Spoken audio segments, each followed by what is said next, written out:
시간 우리 아는 공동체에게 주시는 말씀을 보겠습니다. 아는 공동체에 주시는 말씀은 마태복음 11장 2절에서부터 6절까지 말씀입니다. 이 말씀을 다 같이 합독하도록 하겠습니다.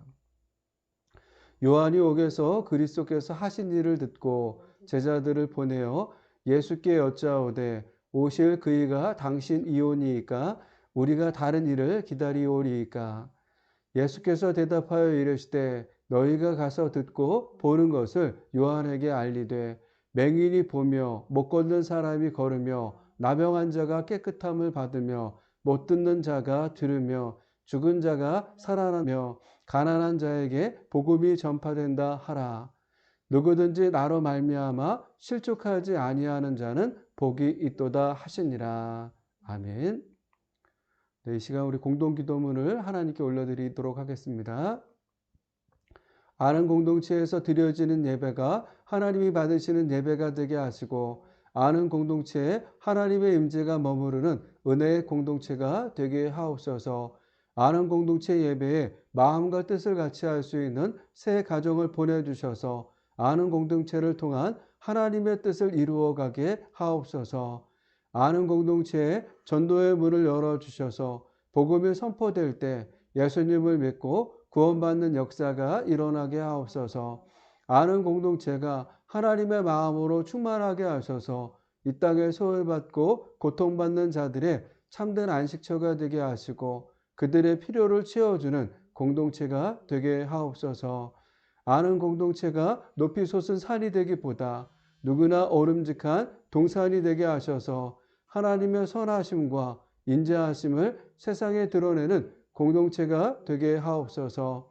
아는 공동체를 목회하고 있는 윤정영 목사에게 성령의 충만함을 부어주시고 아버지의 마음과 뜻을 깨달아 공동체에 잘 전달할 수 있는 은혜를 부어 주옵소서. 2025년 아는 공동체를 통해 행하실 일들을 기대하며 예수님의 이름으로 기도드렸습니다. 아멘. 사랑하는 여러분, 여러분들은 신앙생활하면서 하나님의 인도하심에 대한 의심이나 의심까지는 아니더라도 하나님에 대한 믿음이 흔들렸던 적이 혹시 있으신가요? 만약 그런 적이 있으셨다면 그럴 때 여러분들은 어떻게 그 상황을 이겨낼 수 있으셨나요? 오늘 말씀에 보면 세례 요한에게 이러한 의심이 찾아온 것 같습니다. 그는 감옥에 갇힌 후 그를 따랐던 제자들을 통해 예수님이 하신 일들에 대해 들었습니다. 2절 말씀입니다. 요한이 옥에서 그리스도께서 하신 일을 듣고. 그렇다면 요한이 제자들을 통해 들은 그리스도께서 하신 일은 무엇이었을까요? 이 앞선 말씀에서 우리가 살펴보았던 예수님께서 하셨던 일들에 관한 이야기였을 것입니다. 예수님께서 귀신을 쫓아내셨다라고 하는 이야기, 앞을 보지 못하던 사람에게 볼 수 있게 해주셨다는 이야기, 중풍병자를 고쳐주셔서 걷게 하셨다라고 하는 이야기, 심지어 죽은 사람을 다시 살리셨다라고 하는 이야기들을 들었을 것입니다. 만약 여러분들이 이 세례 요한이었다면 이러한 예수님이 하신 일들을 들었을 때 어떤 생각과 마음이 들 것 같으신가요? 제가 만약 세례 요한이었다면 예수님에 대한 믿음과 신뢰가 그전보다 더 강해질 것 같습니다. 왜냐하면 평범한 사람이라면 하실 수 없는 일들을 예수님께서 하셨기 때문입니다. 그러면서 주변 분들에게 예수님을 빨리 소개해 주고 싶을 것 같습니다. 특별히 병을 앓고 계신 분이 계신다면 어떠한 방법을 동원해서라도 그를 예수님께 모시고 갈 것 같습니다. 그런데 오늘 요한을 보면 그가 보인 반응은 어떻습니까? 요한은 저의 이 반응과 다르게 예수님께서 하셨던 일들을 듣고 다시 제자들을 예수님께 보내며 다음과 같이 묻고 있습니다. 3절 말씀입니다.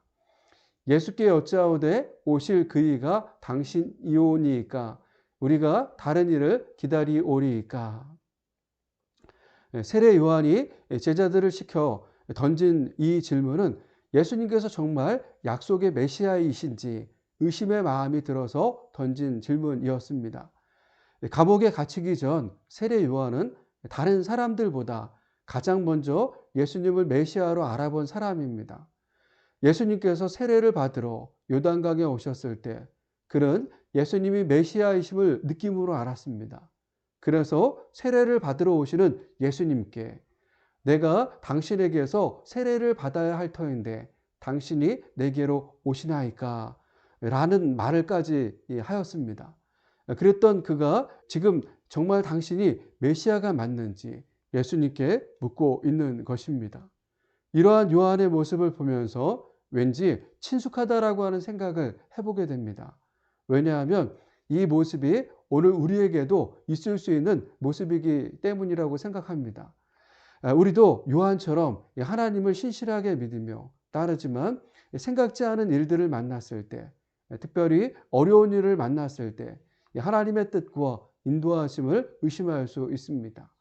이러할 때 우리는 어떻게 우리의 믿음을 잃지 않고 하나님을 끝까지 신뢰하며 따라갈 수 있을까요? 오늘 우리 아는 공동체에 주시는 말씀을 살펴보면서 이 질문에 답을 살펴보기를 원합니다. 첫 번째로는 우리는 언제나 하나님께 물을 수 있어야 합니다. 예수님은 이스라엘 백성들을 보실 때 목자 없는 양과 같이 보셨다라고 하였습니다. 양은 인간이 기르는 가축을 통틀어 개 다음으로 가장 오래전부터 사람들에게 길들여진 동물입니다. 길들여진 양은 시력이 매우 나쁘고 주변 환경을 잘 파악하지 못합니다. 그러면서 대단히 우둔하고 고집세며 겁이 많습니다. 털을 자주 깎아주지 않으면 무거워져서 한번 넘어지면 스스로 일어날 수 없습니다. 이처럼 양은 다른 동물들에 비해 단점이 많은 동물이라고 할 수 있습니다. 하지만 이러한 양이 목자와 함께 있으면 그가 지닌 단점은 크게 문제되지 않습니다. 목자가 그들의 필요를 채워주고 보살펴 주기 때문입니다. 그러나 목자 없는 양은 상황이 다릅니다. 문제가 생겨도 문제를 스스로 해결할 수 있는 능력이 없습니다. 예수님은 이스라엘 백성들을 이러한 시선으로 보신 것입니다. 이러한 예수님의 시선은 오늘 우리를 바라보는 하나님의 시선이기도 합니다. 우리도 문제 앞에 쉽게 넘어지는 존재들입니다. 문제를 해결해 보려고 발버둥 치지만 정작 문제는 해결되지 않고 오히려 더 깊은 수렁에 빠질 때가 많습니다. 이러한 모습에 하나님은 우리를 보실 때 목자 없는 양과 같이 보십니다. 그러면서 한 걸음 더 나아가 수고하고 무거운 짐을 지고 가는 자들로도 보십니다. 28절 말씀입니다.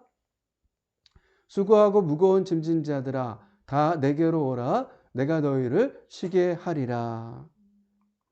우리가 사람을 바라보는 시선과 하나님이 우리를 바라보는 시선이 다를 때가 많이 있는 것 같습니다. 우리는 사람을 눈에 보이는 대로 바라봅니다. 하지만 하나님은 눈에 보이는 우리의 모습뿐 아니라 우리의 눈에 보이지 않는 부분까지도 보십니다. 마치 MRI를 통해 우리를 보면 우리의 눈으로 볼 수 없는 속을 훤히 들여다볼 수 있는 것처럼 하나님은 우리의 머리털을 세고 계실 만큼 우리의 세밀한 부분까지 살피시고 보시는 분입니다. 이러한 하나님의 시선에 비친 우리는 수고하고 무거운 짐을 진 자의 모습입니다. 분명 각자의 상황에 따라 어떤 사람은 큰 짐을 지고 가고 있다면 어떤 사람은 작은 짐을 가고 있지만 중요한 것은 짐을 지지 않고 살아가는 사람은 없다라고 하는 것입니다. 군대에서 훈련할 때 마지막 훈련은 항상 40km 행군이었습니다. 병사들은 각자 20kg의 군장과 직책에 맞는 총을 들고 행군을 합니다. 처음에는 발걸음도 가볍고 해볼만 합니다. 걸으며 말도 많이 합니다. 분위기도 좋습니다. 하지만 중간쯤에 이르면 메고 있는 군장이 무겁게 느껴지고 들고 있는 총은 얼마나 걸리적거리는지 버리고 싶습니다. 말은 줄어들고 입에서 힘들다라고 하는 말이 절로 나옵니다. 저는 하나님이 우리를 바라보는 시선이 바로 이런 모습이라고 생각합니다. 각자의 상황에 따라 짐의 크기는 다르지만 이 짐이 우리를 짓누르는 일은 비슷하다라고 생각합니다. 처음에는 모를 수 있습니다. 하지만 세월을 보내면 보낼수록 지고 있는 짐의 무게가 무겁게만 느껴집니다. 그렇다면 이러할 때 우리는 어떻게 해야 할까요?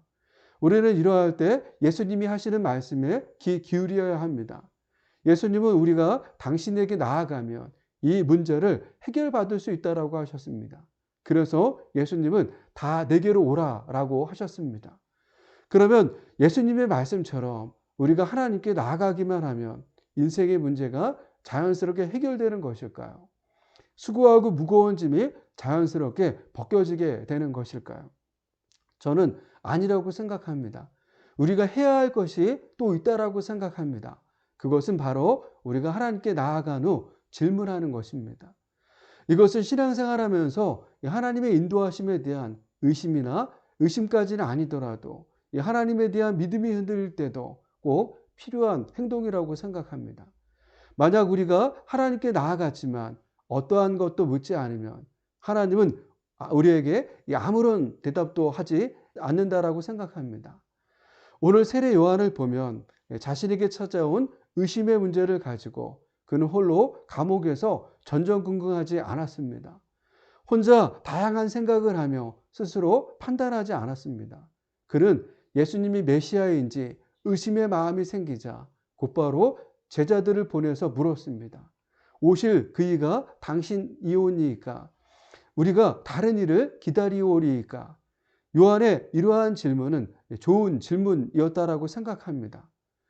이런 말이 있죠. 좋은 질문이 좋은 답을 얻는다.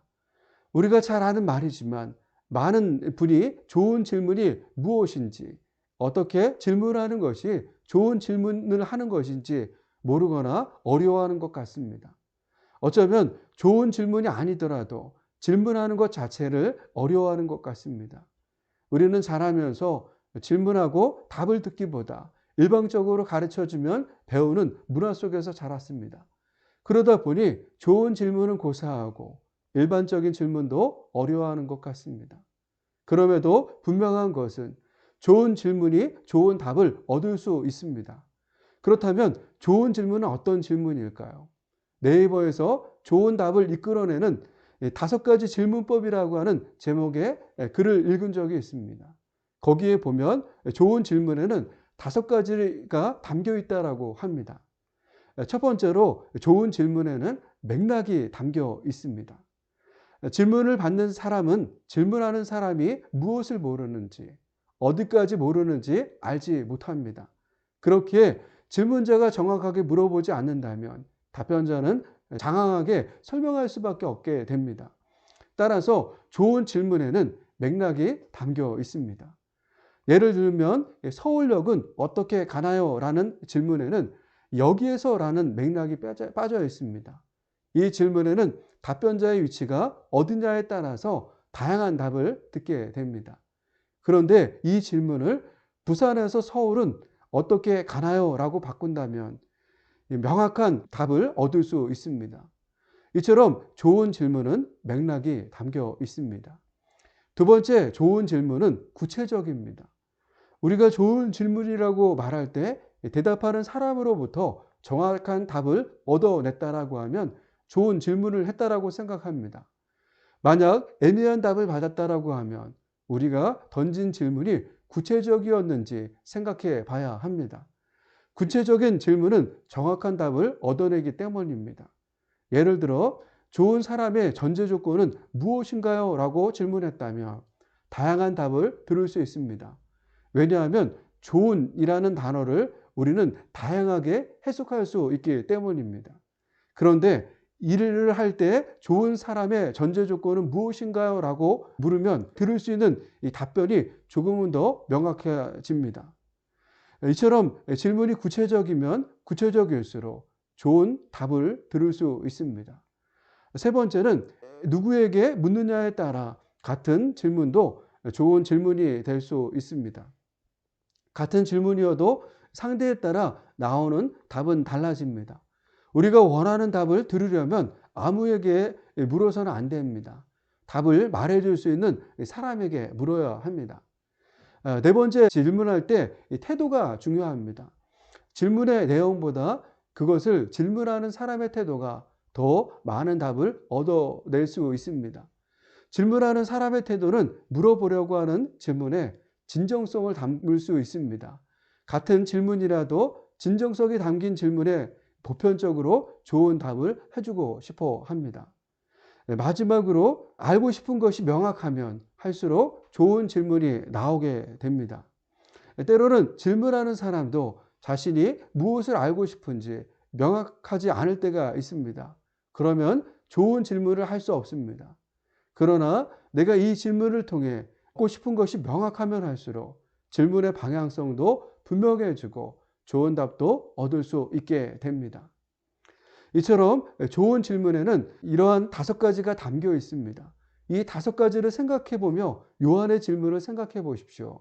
그는 의심의 마음이 들어서 예수님께 질문했지만 그의 질문에는 맥락도 담겨 있고 구체적이며 누구보다 이 질문에 분명하게 답해 줄 수 있는 예수님께 물었고 그의 질문은 어떠한 질문보다 명확했습니다. 이러한 이유에서 그는 좋은 질문을 던졌다라고 생각합니다. 이 말씀을 보면 예수님은 요한의 질문에 머뭇거리지 않으시고 즉각적으로 답하고 계신 것을 볼 수 있습니다. 오늘도 마찬가지라고 생각합니다. 하나님은 우리가 질문하면 즉각적으로 답해 주시는 분입니다.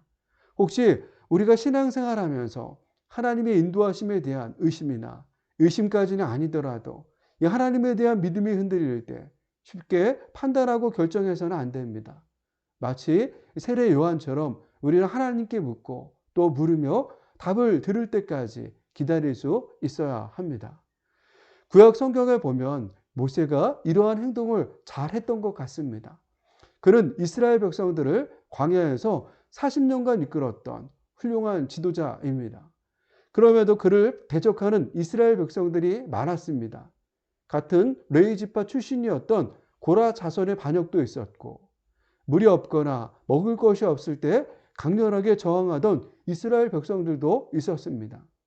민수기 11장에 보면 이스라엘 백성들이 디베라에 있을 때 먹을 것이 없어 줄여 죽는다고 하나님을 얼마나 원망했는지 이 하나님의 불심판이 있었습니다. 이 심판을 받은 지 얼마 지나지도 않았는데 그들의 불평과 원망은 계속되었습니다. 만나는 이제 지겨우니 고기를 달라는 것이었습니다. 이 불평과 원망의 말을 듣는 모세의 마음도 매우 힘겨웠을 것입니다. 그때 모세가 어떻게 했습니까? 민수기 11장 11절에서부터 15절까지 말씀을 보도록 하겠습니다. 모세가 여호와께 여짜오되 어찌하여 주께서 종을 괴롭게 하시나이까? 어찌하여 내게 주의 목전에서 은혜를 입게 아니하시고 이 모든 백성을 내게 맡기사 내가 그 짐을 지게 하시나이까? 이 모든 백성을 내가 배웠나이까? 내가 그들을 낳았나이까?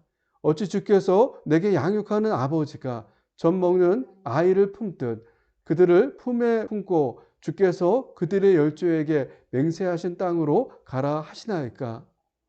이 모든 백성에게 줄 고기를 내가 어디서 얻으리이까? 그들이 나를 향하여 울며 이르되 우리에게 고기를 주어 먹게 하라 하온즉 책임이 심히 중하여 나 혼자는 이 모든 백성을 감당할 수 없나이다. 주께서 내게 이같이 행하실진대 구하옵나니 내게 은혜를 베푸사 즉시 나를 죽여 내가 고난당함을 내가 보지 않게 하옵소서.